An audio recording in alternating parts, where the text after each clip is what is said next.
Taste the Daily. Chennai அண்ணா பல்கலைக்கழகத்தில் மாணவி பாலியல் வன்கொடுமை செய்யப்பட்டதை கண்டித்து சென்னை போரூர் அடுத்த காரம்பாக்கத்தில் முன்னாள் அமைச்சர் பெஞ்சமின் தலைமையில் கண்டன ஆர்ப்பாட்டம் நடைபெற்று வருகிறது.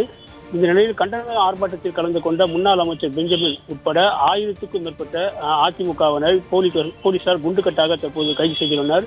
இந்த சம்பவம் இந்த பகுதியில் பெரும் பரபரப்பை ஏற்படுத்தியுள்ளது.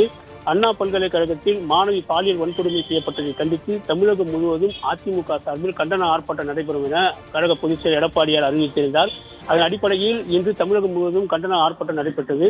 குறிப்பாக சென்னை போரூர் அடுத்த காரம்பாக்கத்தில் முன்னாள் அமைச்சர் பெஞ்சமின் தலைமையில் கண்டன ஆர்ப்பாட்டம் நடைபெறுகிறது. அதற்கான ஆயத்த பணிகள் நடைபெற்று முன்னாள் அமைச்சர் பெஞ்சமின் கண்டன உரையாற்ற மேடை ஏறிய போது திடீரென குறிப்பிட்ட காவல்துறையினர் அங்கு இருந்த மின்சாரத்தை துண்டித்து விட்டு மேடையில் பேசிக் கொண்டிருந்த முன்னாள் அமைச்சர் பெஞ்சமினை வலுக்கட்டாயமாக அவர்கள் இழுத்து கைது செய்தனர்.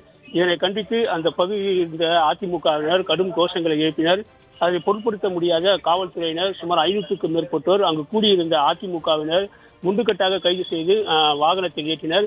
இதனால் இந்த சம்பவம் இந்த பகுதியில் பெரும் பரபரப்பை ஏற்படுத்தியுள்ளது. ஒட்டுமொத்தமாக சுமார் 1000க்கும் மேற்பட்ட அதிமுகவினரை போரூர் அருகே இருக்கக்கூடிய ஒரு தனியார் திருமண மண்டபத்தில் அழைத்து வைத்துள்ளனர். குறிப்பாக அந்த பகுதியில் இருக்கக்கூடிய மேடைகள் அந்த ஆர்ப்பாட்டம் நடத்துவதற்கான அனுமதி அனைத்தையும் பெற்றிருந்த இந்த சூழ்நிலையிலும் மாணவிய பாலியல் வன்கொடுமைக்கு நீதி கேட்டு நடத்திய இந்த போராட்டத்தில் விடியா திமுக அரசு காவல்துறையினரை ஏவிவிட்டு இது போன்ற அராஜக போக்கில் ஈடுபடக்கூடிய இந்த சம்பவம் இந்த பகுதி மக்களிடையே பெரும் முகசுளிப்பை ஏற்படுத்தியுள்ளது.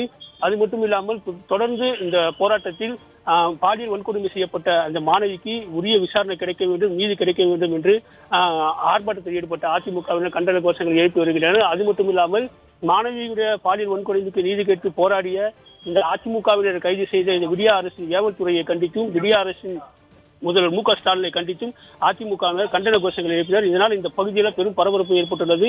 சுமார் 1000க்கும் மேற்பட்ட காவல்துறையினர் இந்த பகுதியில் குவிக்கப்பட்டுள்ளதால் பரபரப்பான சூழ்நிலை இந்த பகுதியில் நிலவி வருகிறது. அருண்பாண்டியன்.